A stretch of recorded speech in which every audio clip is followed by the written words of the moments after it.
નમસ્કાર મિત્રો, વાત કરીશું આજના તાજા સમાચારની। બ્રાન્ચ જિલ્લા એથસ સોલોમે, જેમણે લિવિંગ નાશતંત્ર દમસ તરીકે ઓળખવામાં આવે છે, 2025 માટે કેટલીક ચિંતાજનક ભવિષ્યવાણીઓ કરી છે, જેમણે માનવતા, ટેકનોલોજી અને સમાજમાં સંકટજનક પરિવર્તનોનું સંકેત આપ્યું છે।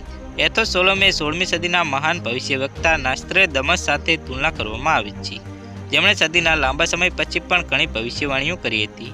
તેમણે અગાઉ કોરોના વાયરસ મહામારી, યુક્રેનમાં યુદ્ધ અને બ્રિટનની રાણી એલિઝાબેથના મૃત્યુની પણ ભવિષ્યવાણી કરી હતી। હવે એથોસ સોલોમે 2025 માટે એક પૂર્ણ લિસ્ટ જાહેર કરી છે, જેમાં digital Pralay, artificial intelligence, genetically modified માનવીઓ અને પરપ્રાંતીય જીવોના જીવન સાથે સંકળાયેલી ભવિષ્યવાણીઓ સામેલ છે। એથોસ સોલોમે માને છે કે 2025 સુધીમાં માનવતંત્રના નવા દિશામાં ગતિ આવશે, જેમાં જેનેટિકલી મોડિફાઈડ માનવીઓ બનાવવામાં આવશે। આ બાયોટેકનોલોજીનો ઝડપી વિકાસ એશિયાવાળી દેશોમાં જોવા મળશે, જે માનવતા માટે નૈતિક અને સામાજિક પ્રશ્નો ઊભા કરી શકે છે।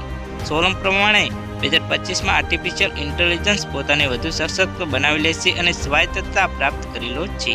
તો હાલ માટે આટલું જ, મળીશું નવી અપડેટ સાથે। જો તમને અમારા વિડીયો પસંદ આવતા હોય તો વિડીયોને લાઇક કરી, ચેનલને સબસ્ક્રાઇબ કરી, બાજુમાં આવેલા બેલ આઇકનને દબાવી દેજો, જેથી તમને આવા નવા સમાચારની અપડેટ મળતી રહે।